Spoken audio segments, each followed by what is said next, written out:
Bem-vindo ao podcast da PLMJ. Damos voz ao que interessa, ao que faz mover o país para lá da espuma dos dias. Os negócios, a comunidade, o empreendedorismo, a sustentabilidade, a arte. Partilhamos saber que é feito de experiência e que serve a todos. Move-nos a coragem para imaginar o amanhã e a vontade de criá-lo hoje. Juntos, a comunidade, os clientes, a PLMJ, a Fundação PLMJ, geramos impacto. Fique desse lado. Olá, bem-vindos ao auditório da PLMJ. Esta conversa está a acontecer na reta final do ano e o tema desta afinidades eletivas é a desconfiança e não é um tema que pudesse, se calhar, ter acontecido em muitos outros anos que não este. Isto surgiu numa conversa de corredor na PLMJ, como surgem a maior parte destas conversas que nós aqui fazemos. E tinha que ver com a ideia de que nós temos cada vez mais dificuldade em confiar naquilo que ouvimos. E isso tem-nos polarizado, tem-nos feito ter opiniões, se calhar, que são mais coladas a tomar uma posição, mas menos a conhecimento, tem-nos posto, se calhar, de forma mais zangados uns com os outros. E então começámos a pensar um bocado nisto e achámos que promover uma conversa sobre desconfiança e olhando para o papel positivo até também da desconfiança, que era uma maneira, se calhar, de contribuirmos para desconstruir alguma desta animosidade. E, portanto, hoje aqui vamos falar de desconfiança e para falar de dúvidas, para falar de fé, para falar de crença, para falar do papel do espírito crítico, para nos mantermos ligados, sãos e, francamente, estamos a chegar ao final do ano, estamos a chegar ao Natal até um bocadinho esperançosos. Alexandre Quintanilha, professor e físico, Samuel Lúria, músico e escritor de canções, um cientista, um homem de fé, são os convidados de hoje. Muito obrigada por terem aceitado os dois o nosso convite. Alexandre Quintanilha, professor, está à distância, mas é como se é o dom da ubiquidade, como se não estivesse. Obrigada por se ter juntado a nós também. E a primeira pergunta é para si. Quando estávamos a preparar esta conversa, professor, disse uma frase ótima, que a dúvida transforma espelhos em janelas. Há um papel positivo na dúvida? A dúvida pode ser uma ferramenta? E quando é que é para parar de duvidar e passar a confiar? Muito boa noite. Primeiro queria agradecer o convite para estar aqui convosco. É com muito gosto. E eu primeiro queria esclarecer que a frase que mencionou não é minha, é uma frase de um jornalista inglês que emigrou para os Estados Unidos no princípio do século passado, acho eu, e que eventualmente foi o diretor do Chicago Tribune, se eu não estou em erro. E chamava, acho que o nome dele era Sidney Harris, um bocadinho do género. E eu acho uma frase muito bonita, uma frase simbólica, de que a educação, o conhecimento tem a ver com esse papel importante que é transformar espelhos em janelas. Eu acho que é simbólica porque também tem outros significados. Os espelhos é para nos vermos a nós próprios, as janelas é para ver o mundo lá fora e ver os outros. E, portanto, essa alteração lembra um bocadinho a Alice no País através do espelho e, portanto, há montes de referências à volta do espelho e das janelas. Mas a pergunta é, no fundo, se a dúvida tem algum papel importante. E eu diria que a dúvida está sempre no início do conhecimento. Quer dizer, a forma de conhecermos qualquer coisa começa sempre com curiosidade. Aliás, vê-se isso nos bebés que andam a gatinhar pelo chão e metem tudo à boca. Eu, quando tinha 5 anos, peguei num clipe daqueles de segurar o papel, abri-o e meti-o dentro de uma ficha elétrica para ver se eu também ficava iluminado. E a eletricidade foi toda abaixo, a minha mãe quase que teve um ataque cardíaco. Mas ficou iluminado. Mas não sei, não tive muita sorte porque não fui eletrocutado, porque a eletricidade foi toda abaixo. Mas eu acho que a curiosidade é o início de todo o conhecimento.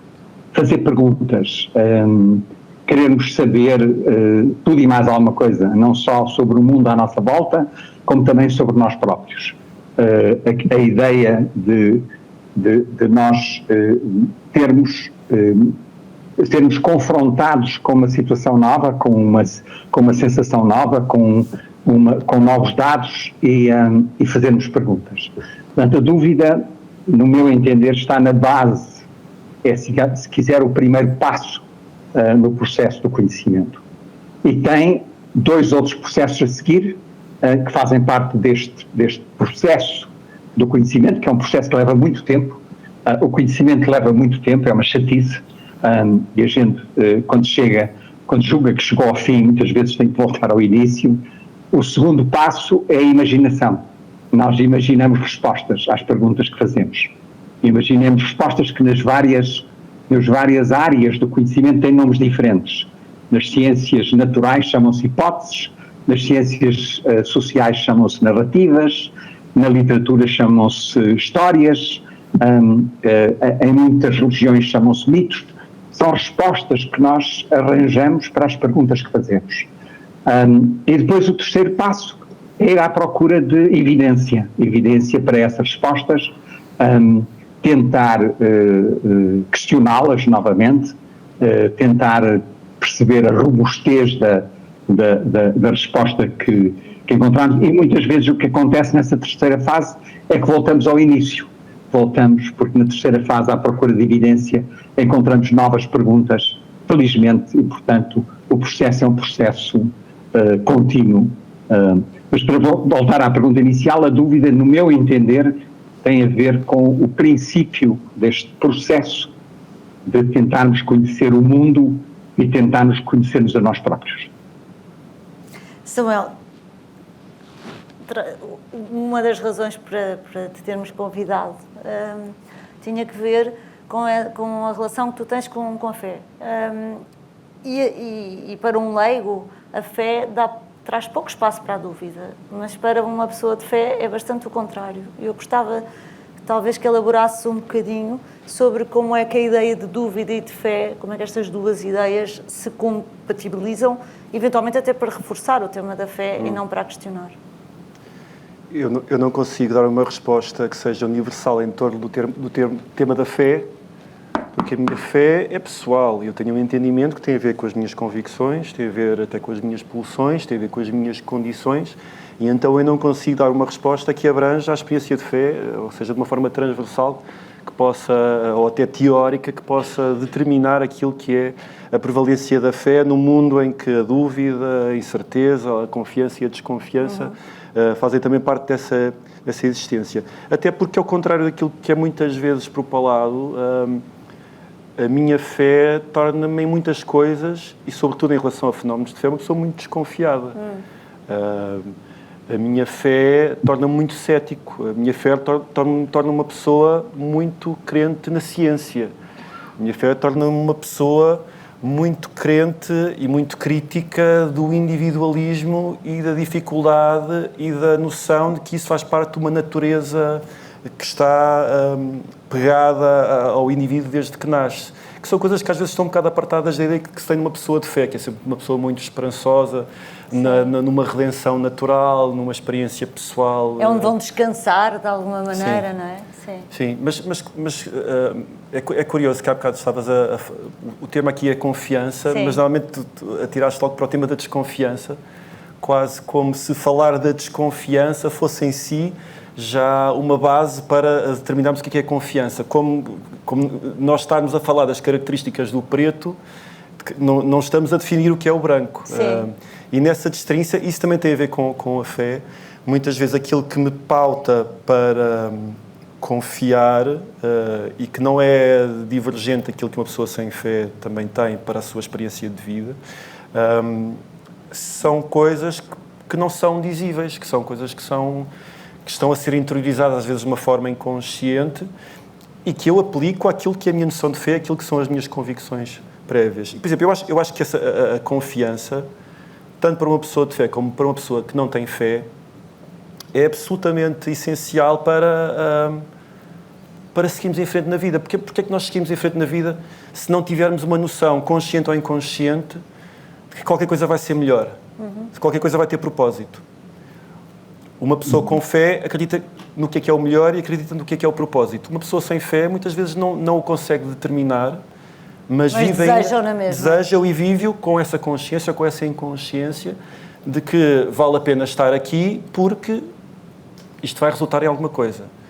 E se calhar é a grande confiança, é aquela confiança que é uma espécie do tecido invisível e indizível da experiência humana. Para pessoas com fé, às vezes esse indizível e invisível tem preceitos, tem rostos, tem definições. Engraçado, porque no fundo o que estás a dizer é que a confiança, ou um sítio confortável em que a confiança se sobrepõe às dúvidas, porque é difícil imaginar que estamos em situações em que não há dúvidas sobre nada e há confiança sobre tudo. É sempre, temos predominantemente dúvidas ou predominantemente confiança. Tem um aspecto de transformação, de avanço, é preciso confiar para se tomar decisões, é isso que estás a dizer? E é importante falar a transformação mais do que... Mas lá está, outra vez a minha concepção. Mais transformação... Mas é a tua opinião que nós queremos ouvir, dá à vontade. Mas eu acho que é essencial mais essa noção de uma exigência de transformação do que propriamente o depositar uma confiança de que as coisas vão correr bem porque sou um privilegiado, porque acho que existem entidades superiores, o que é que seja. Até porque a minha noção de fé, que pode ter a ver com a minha prática espiritual, eu não queria dizer religiosa, para mim a religião é uma coisa muito diferente, tem que ver, lá está, com essa necessidade, não só, outra vez voltando ao tema da confiança, de acreditar que confiar é possível, mas só é possível se eu estiver no lugar da frente para ser uma pessoa confiável, liderar pelo exemplo. E então essa transformação muitas vezes não está associada a uma vida despreocupada, próspera, pelo contrário, é uma vida de sacrifício, de sermos os primeiros a chegarmos à frente quando existe um sofrimento que não tem propriamente a ver connosco. Contrariar um bocado aquela ideia de que todas as nossas pulsões, todas as nossas orientações partem do egoísmo, que cientificamente é explicável, e eu lá está, sendo uma pessoa que acredita na ciência, mas tenho que contrariar, até porque existe que na transcendência da ciência está boa parte da minha fé, sem me furtar a ser vacinado e essas coisas todas. Muito bem. Professor, não sei se quer intervir sobre alguma coisa que o Samuel disse antes de eu fazer a pergunta. Eu gostava de, em grande parte, concordar até com aquilo que foi dito, porque há duas coisas que eu queria dizer. Em primeiro lugar, a confiança é qualquer coisa que leva muito tempo a construir. A confiança e é extremamente frágil. A confiança é uma coisa que leva anos a trabalhar, anos a nós desenvolvermos, termos confiança numa pessoa, termos confiança numa ideia, termos confiança, é uma coisa que leva muito tempo a construir e é muito, muito frágil. Quem já teve mais do que um namorado ou namorada, ou já teve mais do que um marido ou mulher, sabe que é extremamente frágil a confiança. Mas a outra questão que eu queria dizer em relação à confiança é que aquilo que eu descrevi logo no início também representa a minha confiança no processo. O processo de avançar no conhecimento passa por 3 fases. A fase das perguntas, a fase da curiosidade, que é a primeira, é aquela que nos leva a fazer perguntas sobre porque é que eu sinto isto, ou porque é que aquela pessoa me faz sentir de uma certa maneira ou não, porque é que eu tenho sonhos, por exemplo. Há muita gente que passa muito tempo a interpretar os sonhos, fazer perguntas sobre o mundo à nossa volta.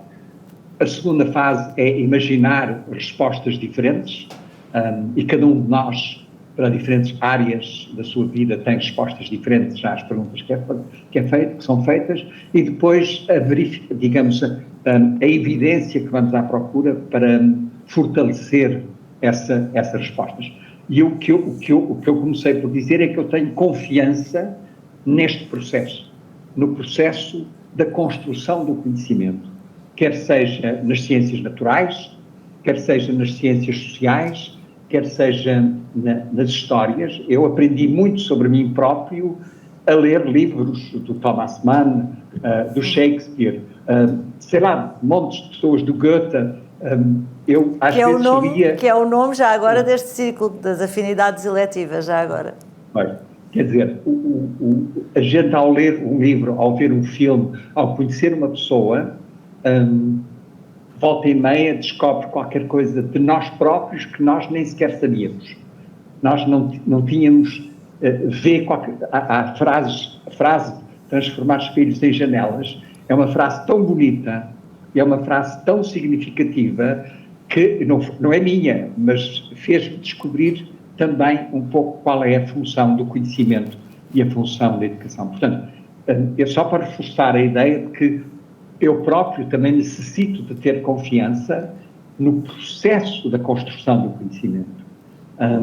Estes 3 passos, eu estou-me a repetir, mas é só para finalizar, estes 3 passos no processo do conhecimento são passos nos quais eu acredito que me aproximam de uma realidade minha ou do mundo exterior que é mais verdadeira do que aquela que eu tinha antes do processo. E já agora deixe-me só acrescentar uma coisa. Eu tenho esta questão da desconfiança.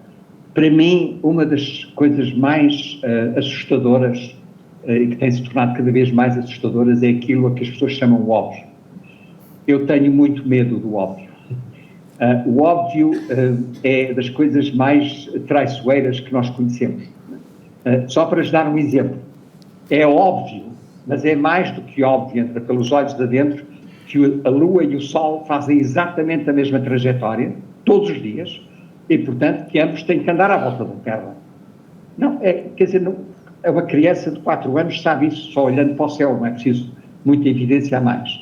E, portanto, é mais do que óbvio que a Terra e o Sol andam à volta da Terra e foram precisos séculos para destruirmos isso. Portanto, o óbvio é muito, muito perigoso.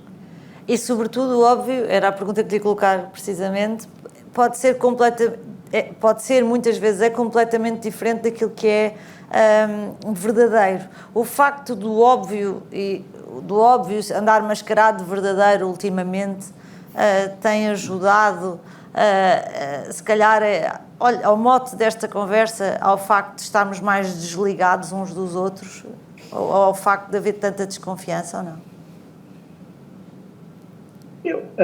Bem, a minha hipótese é do desligamento, se calhar nem sequer é verdade também, mas é só uma hipótese.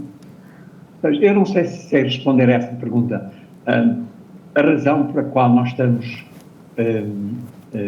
estamos mais afastados uns dos outros tem muitas razões por trás. Quer dizer, o facto de nós estamos cada vez mais dependentes da tecnologia, da internet e dos mídia e das fake e da informação rápida e automática, e do facto que muitos jovens que antigamente a gente via a brincar na rua, vários jogos que agora passam os dias em frente à televisão ou em frente aos computadores a engolirem tudo aquilo que lhes traz, também acho que afastam as pessoas umas das outras. Não criam aquilo que é necessário para construir intimidade, para construir sensações que podem ir até ao amor entre os seres humanos. E, portanto, nós estamos também a viver num mundo, eu já estou a falar demais, peço desculpa, estamos a viver num mundo em que a indústria da felicidade é das coisas mais presentes no mundo atual. Quer dizer, vende-se felicidade hoje em dia, e não é só em termos daquilo que a gente compra, mas em termos das pastilhas que tomamos, das formas como lidamos com aquilo que consumimos, ao fim e ao cabo. E, portanto, a indústria da felicidade muitas vezes não tem muito a ver com aquilo que a gente pode construir com outra pessoa, ou com outras pessoas, ou com outras civilizações, ou com outras formas de olhar para o mundo. Muitas vezes tem a ver com aquilo que a gente pode acumular e juntar connosco. Portanto, se calhar são muitas as razões da distância que nós temos, eu só indiquei algumas. Muito bem. Samuel, As certezas das ideologias, de alguma maneira, são cristalizadoras, não é? Se eu sou de esquerda, eu tenho que achar uma coisa, se eu sou de direita, eu tenho que achar outra, e depois estamos todos a desconfiar uns dos outros, porque os categorizamos, de alguma maneira. Tu tens-te assumido como uma pessoa que está longe dessas lógicas partidárias. Porquê, já agora? E depois, como é que substitui? Ok, não é uma lógica partidária, não é uma lógica ideológica, então o que é que a substitui? Eu tenho fugido, claro. Tenho fugido exatamente por causa dessa cristalização e por causa de perceber que há uma construção civilizacional que nós às vezes identificamos que andou para a frente porque as pessoas confiavam umas nas outras e de alguma forma conseguiram esse progresso por uma confiança mútua. Tácita, que já não existe, não é? Hoje em dia eu acho que aquilo que mais congrega as pessoas é a desconfiança, ou seja, é muito fácil regimentar quando pessoas desconfiam do mesmo ou quando é criado um mesmo para as pessoas desconfiarem. E isso é uma das coisas que tem tisnado de uma forma absolutamente visível aquilo que são as tendências políticas de hoje em dia e que está a tornar não só as fações que nós reconhecemos uma e outra vez como lá está, dedicadas a criar esses males comuns, cuja desconfiança vai pôr uma massa acrítica, ou pelo menos uma massa assustada, a perseguir esses males, a torná-los proscritos, mas, por outro lado, o combate adverso a isso não está impoluto porque também usa táticas que não são dignas de confiança. Vou dar 2 exemplos muito recentes. Por exemplo, aconteceu na semana passada, ou há 2 semanas, ou quando é que foi, houve uma grande polémica em torno de uma entrevista do Cristiano Ronaldo. Não foi uma grande polémica, mas foi muito propagada essa entrevista do Cristiano Ronaldo, depois ele integrar a comitiva da Arábia Saudita junto do Trump. Logo ali 3 ou 4 elementos que nos fazem, de repente, desconfiar do Cristiano Ronaldo, perceber que ela é uma figura, para pessoas, pelo menos que pensam como eu, uma figura que não tem o carisma para ser um líder impoluto como já o foi no desporto, enquanto um grande atleta e uma pessoa dedicada. E, de repente, eu vi nas redes sociais um excerto de uma entrevista dele, muito espalhado, a dizer: eu não gosto de ler, eu tenho orgulho, não gosto de ler e tenho orgulho. Estou a parafrasear, mas dizia um bocado isso. E, obviamente, para pessoas que de repente perceberam que o Cristiano Ronaldo não é uma figura recomendável, isso foi espalhado com a alegria de: está aqui uma prova, é um idiota, é um burro, não gosta de ler, tem orgulho na sua ignorância, um bocado a provar que aquele lado que nós detestamos, aquele lado que é o anátema das nossas convicções... É o tal espelho que estávamos a falar há pouco, não é? Uma janela é um espelho, sim. Só que ninguém se interessou de perceber que aquela frase estava tirada fora de contexto. Ele estava a dizer que não gostava de ler as coisas que dizem sobre ele nas redes sociais. E será que quem fez aquilo sabia perfeitamente? E quem fez aquilo provavelmente pensou: este tipo é um idiota, vou crucificá-lo de uma maneira que eu sei crucificá-lo, que é pôr isto fora do contexto. Ou seja, uma facção que até me poderia ser particularmente querida, usou da falta de verdade, mostrou-se não confiável para regimentar o meu lado, para regimentar as pessoas que pensam como eu. Outra coisa que aconteceu também recentemente, o caso do Donald Trump com a BBC, de ele estar a tentar processar a BBC por achar que eles usaram de uma forma indevida o discurso dele antes da invasão do Capitólio, no 6 de janeiro. Eu acho que o Donald Trump é o autor moral daquela invasão. Adulterar o discurso dele para prová-lo é estar também a mostrar que o lado que, para mim, é o lado certo, está permeável às adulterações e está permeável aos estratagemas e está permeável... Nos leva ao tema de em que é que podemos confiar, exatamente, não é? Quando estamos mas lá está, mas isso faz-me de uma forma muito militante não achar que uma ideologia é boa criticamente só porque serve a maior parte das coisas em que eu acredito, ou a maior parte das coisas... Uma ideologia estanque. Não é porque as ideologias têm correspondência nas pessoas que a praticam, lá está, de uma forma militante, ou só o reflexo das pessoas que a praticam de uma forma militante. E eu não acredito na militância porque acredito, lá está, na falibilidade invariável das pessoas. E isso faz-me estar sempre um bocadinho... Eu vou buscar aquilo que me interessa e cito o que me interessar, mas não me vou dizer um discípulo de nada, nesse sentido.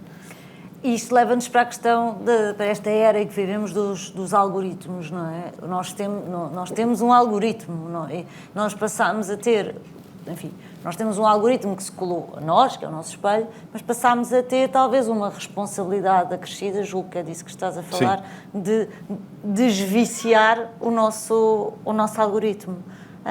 Como é que o fazes? Se eu me tornasse um anacoreta, um ermita, acho que isso era a maneira mais simples de o fazer. Estar desligado. Mas vais ouvir pessoas que detestas, que te enervam? Uma entrevistador que te irrite?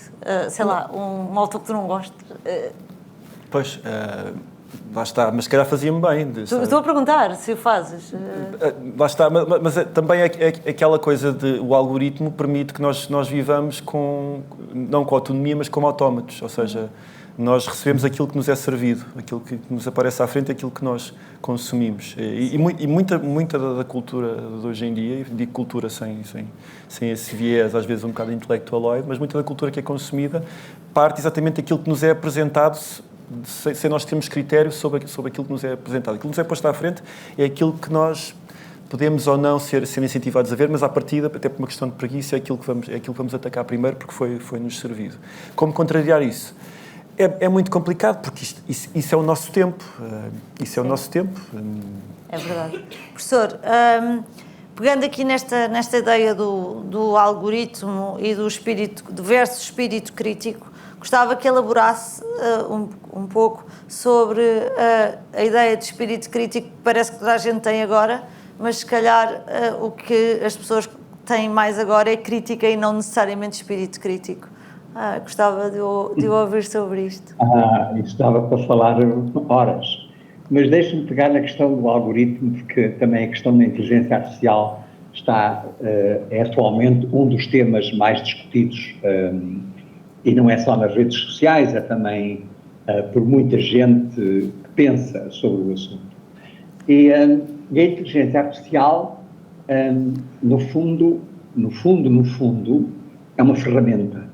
É uma ferramenta como muitas outras ferramentas que nós desenvolvemos ao longo dos séculos e que, como ferramenta, pode ser usada para construir um mundo melhor ou pode ser usada para construir um mundo mais egoísta, um mundo mais individualista, um mundo mais separado daquilo que são, digamos, os direitos humanos nos quais nós acreditamos.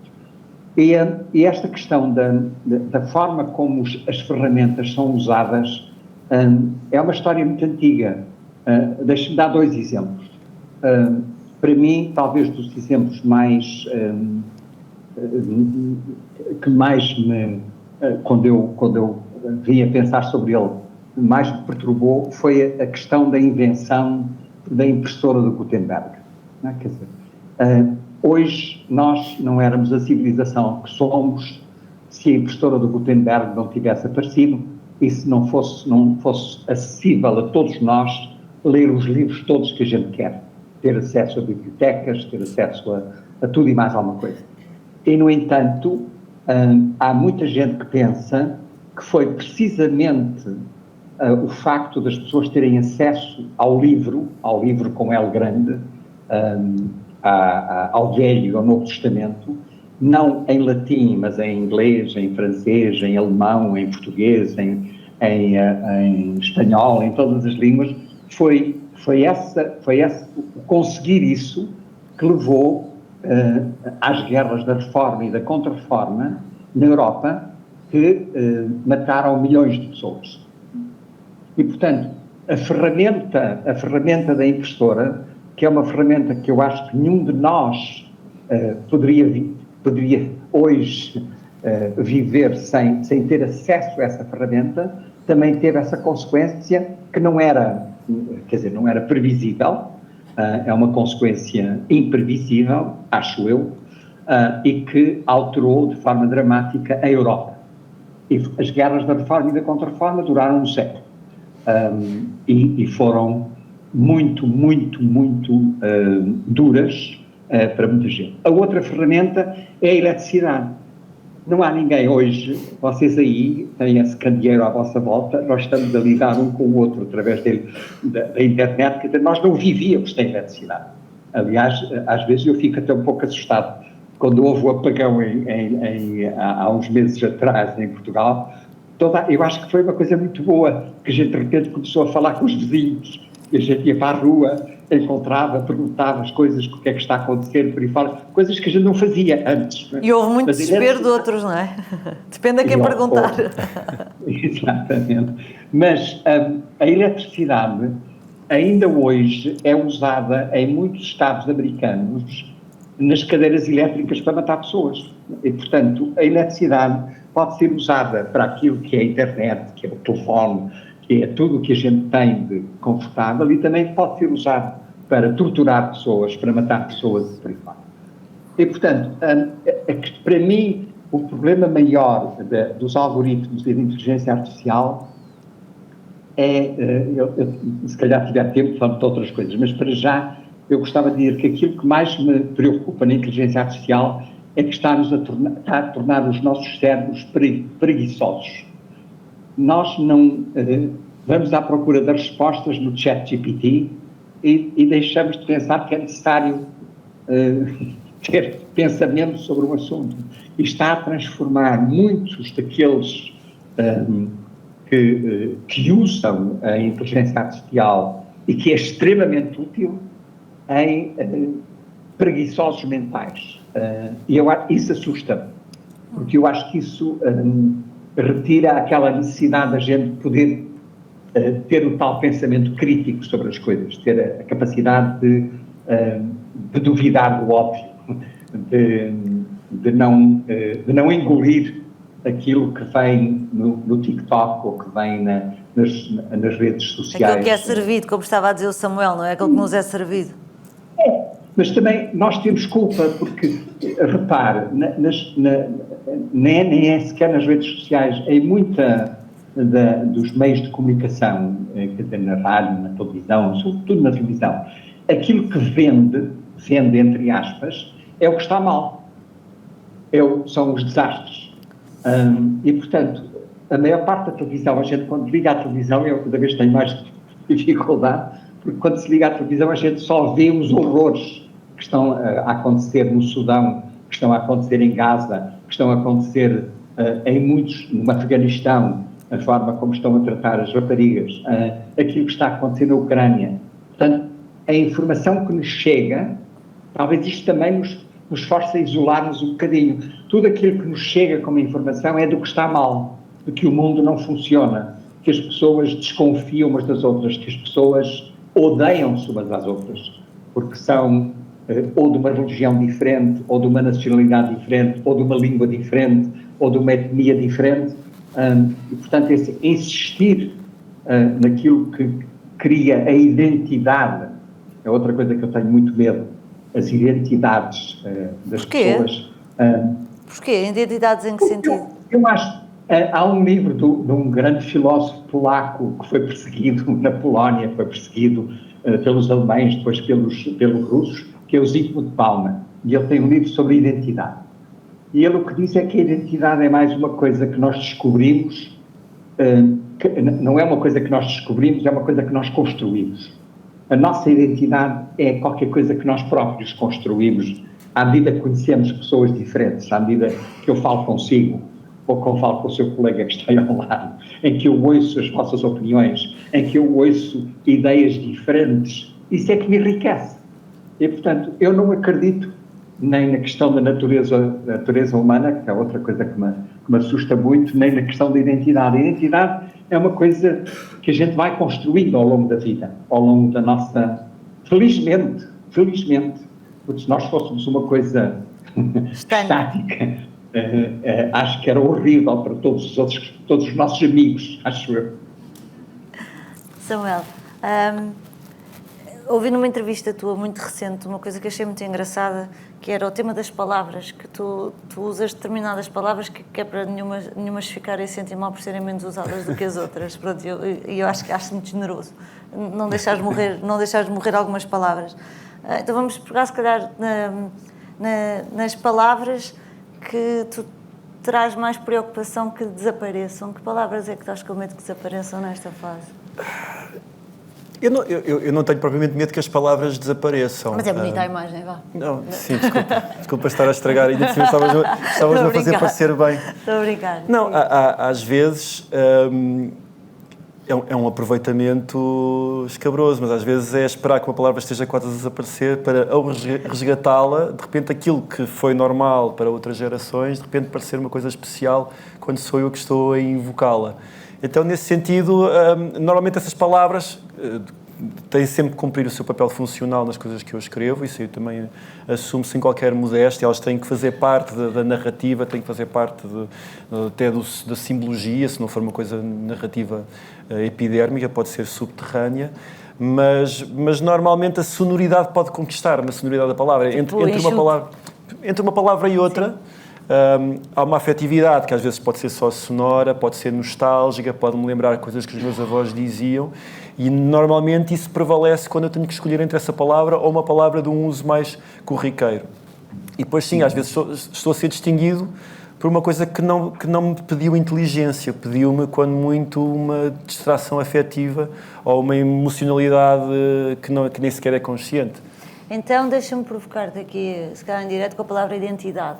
Tens esta preocupação com esta ideia de identidade e esta categorização, sei lá, sou feminista, então tenho que ser de esquerda, e sou woke, acho que o Trump está a ser mal retratado na Europa, então sou uma fanática porque os mídias não mentem. A identidade construída assim é um tema que te preocupa? Eu acho que a identidade, lá está, tem esse problema de às vezes nos ser-nos inculcada a ideia de que a identidade é uma coisa que nós, lá está, temos desde a nascença e que temos algum direito e que é uma coisa estanque, mesmo que nós não consigamos dizer quais é que são todas aquelas características, temos a certeza que temos direito àquilo. Sei lá, isso é muito comum nós falarmos de identidade, por exemplo, quando falamos de patriotismos exacerbados, de nacionalismos, porque é a nossa identidade. E normalmente a identidade também é uma coisa que é trazida ao discurso público por quem quer fazer-nos crer que essa identidade está em perigo por outro motivo qualquer. Normalmente um motivo que convém, por projetos de poder, por o que quer que seja, mas normalmente é nesse sentido que a identidade é posta...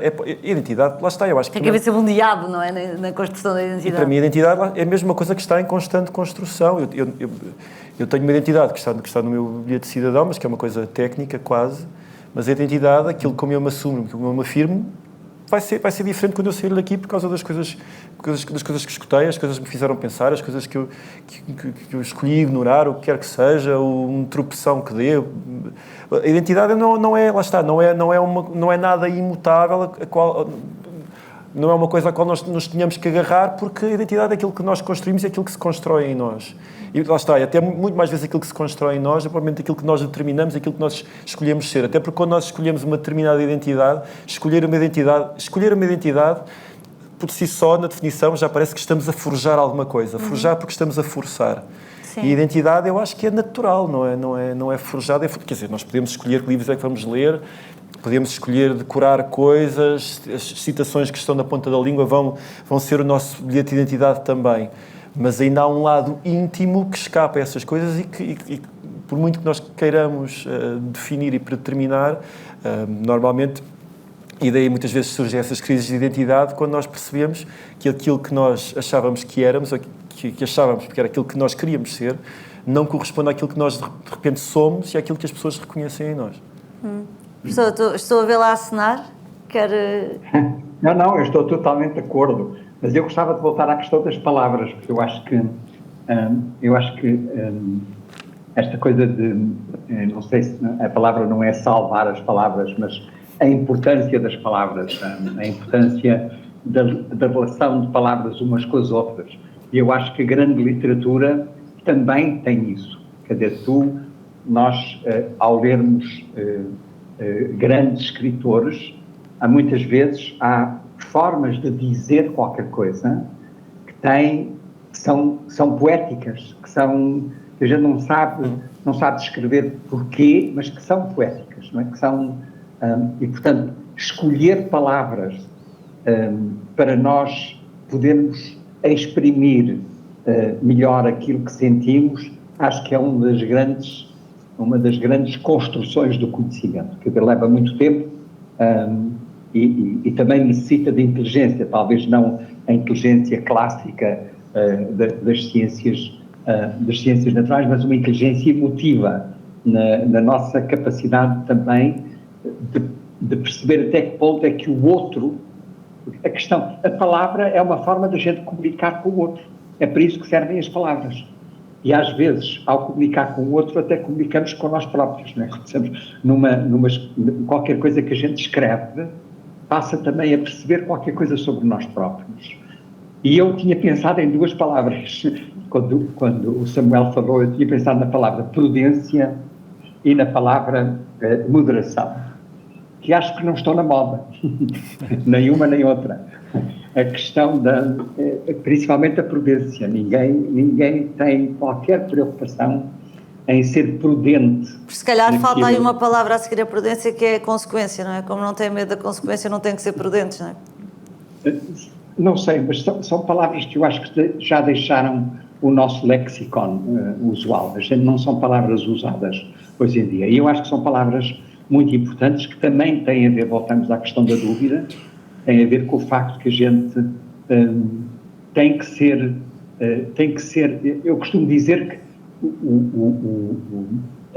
o impacto da educação e do conhecimento é nós, se tivermos sorte e se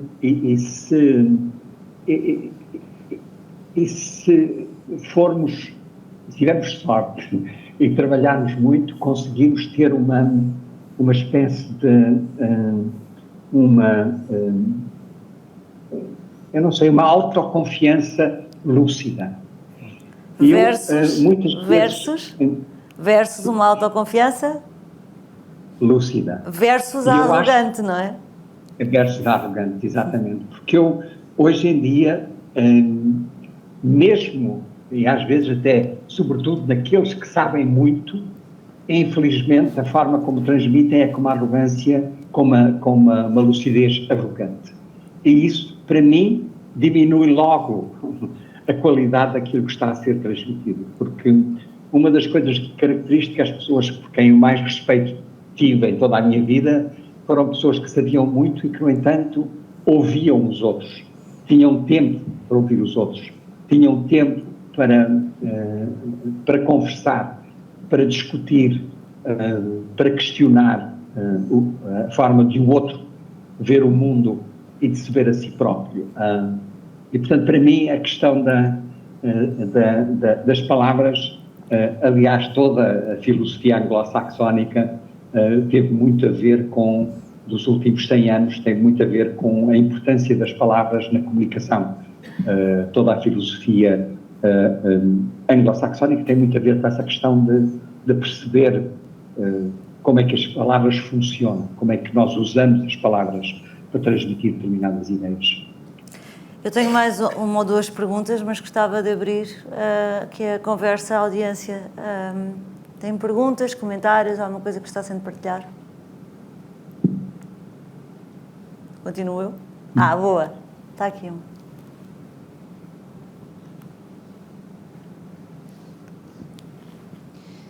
Boa noite. Antes de mais, queria agradecer as vossas opiniões, que, para além de esclarecidas, nos fazem pensar bastante. E eu ouvi-vos a falar sobre várias coisas e surgiu-me aqui uma questão, não é bem uma questão, é mais para ouvir a vossa opinião acerca desta ideia que é, no meio desta desconfiança toda que fomos ganhando e que veio um pouco substituir uma confiança que segue na altura em que os meios de comunicação social era uma coisa fechada, não tínhamos internet, só tínhamos o que dava na rádio ou na televisão, e hoje em dia passou-se dessa confiança cega para uma desconfiança cega. Até que ponto é que a desconfiança que se generalizou não pode ser usada e transformada para algo mais construtivo? De facto, desconfiamos de tudo porque temos muita informação e muita contra-informação, mas se aprendermos a desconfiar de forma correta e que nos permite investigar um pouco mais e aprofundar um pouco mais aquilo que estamos a ver, se não podemos usar essa desconfiança quase como uma solução para a própria desconfiança. Não sei se me fiz explicar bem. Obrigada, Gostava Márcio. da vossa opinião. Assim. Samuel, queres começar tu? Eu acho que isso está um bocado na base do método científico, quer dizer, podemos falar de desconfiança ou de dúvida, mas quando nos proponemos a resolver um problema, há uma desconfiança, há uma dúvida em relação a qualquer problema, e isso depois vamos procurar os vários fatores e descobrindo-os, possivelmente, lá está, a desconfiança em torno da desconfiança, podemos perceber o que é proveitoso. Mas é curioso essa ideia de quase um avanço tecnológico fazer estagnar a desconfiança como uma espécie de cultura vigente. Eu não sei, mas quando eu era miúdo, a minha ideia do grande avanço tecnológico ia ser a proximidade das pessoas, mas uma proximidade física. Viagens mais rápidas, o teletransporte, o que é que fosse, as naves espaciais. De repente, os grandes avanços tecnológicos nesse sentido foram de uma aproximação virtual. As pessoas poderem comunicar, mas de forma virtual, não estando no mesmo sítio. Isso, paralelamente, também gerou uma desconfiança muito grande, porque é mais fácil forjar identidades. Há também um grande avanço na maneira como, tecnológico também, na maneira como protegemos as nossas comunicações. Ou seja, aquilo que, por um lado, nos aproximou, por outro lado, também criou ressalvas e resguardos e uma tecnologia que comprova mais se a password se somos robôs, se a password está correta e não podemos ter o nosso IP, não sei o quê, e recebemos um e-mail se alguém acede à nossa conta no outro lado qualquer. Ou seja, lá está, esse futuro de aproximação sem augurado naquele ideal de que ia tornar-nos mais, por sermos mais próximos, íamos estar mais confiáveis e íamos confiar mais rapidamente uns nos outros. E se calhar lá está, não é óbvio, e desculpa, estou a usar a palavra óbvio, que o professor odeia, mas não é óbvio e seguro que conseguir destrinçar a desconfiança, o progresso no conhecimento da desconfiança nos torna mais confiantes e confiáveis. Eu acho que não é líquido acharmos isso. Professor, desconfiança como ponto de partida para a confiança? Não, eu gosto da pergunta, porque no fundo acho que sim, acho que a desconfiança nem sempre é uma sensação negativa, não é? Quer dizer, a desconfiança pode servir para nós começarmos a fazer novas perguntas sobre aquilo que ouvimos. Portanto, a desconfiança pode dar origem àquilo que é o processo da construção do conhecimento. E eu acho que é da construção do conhecimento em todos os domínios. Não é só na física, na biologia, é também nas ciências sociais, é também na literatura, é na jardinagem, na cozinha, em montes de áreas em que a gente normalmente não menciona, mas que são fundamentais. Quer dizer, os grandes jardineiros, os grandes cozinheiros, são pessoas absolutamente fora de série no processo. O problema está, e eu gostei da pergunta porque fez-me pensar que o grande problema está no facto que nós hoje em dia parece que cada vez temos menos tempo para ir... Era o que o Samuel dizia. É o que está-nos a faltar o tempo para ir averiguar, para ir estudar, para ir interrogar, para ir a outras fontes do conhecimento, para ou confirmar aquilo que nos impingiram ou que nos trouxeram, ou para desconfirmar. E, portanto, o grande problema hoje não é uma ideia original minha, quer dizer, nós estamos num mundo acelerado em que cada vez temos menos tempo para testar as nossas ideias e as ideias que vêm das outras fontes de informação. Mas desconfiar acaba por não ser um mau princípio, se for uma desconfiança que nos faz procurar conhecimento. Chegamos ao fim desta sessão, acha que afinal a desconfiança é uma coisa boa, não é uma coisa má, é isso? Samuel, pode ser uma coisa boa. Pode ser uma coisa boa. Samuel, vou usar aqui uma frase que é do Gore Vidal, que foi utilizada pelo professor na conversa como estavas a preparar isto, para ser comentada pelos dois, mas começo por ti. A frase não é bem assim, já sei, disse-me que não era bem assim, mas é esta a ideia. sempre que eu concordo com a maioria, desconfio da minha capacidade intelectual. Isto acontece. Acontece, sim. Acontece, é sempre, lá está, e até a ideia do Kierkegaard que a opinião da multidão normalmente corresponde àquilo que não é verdade. Sim. Se a multidão pensa de uma maneira, tendencialmente será a falsidade.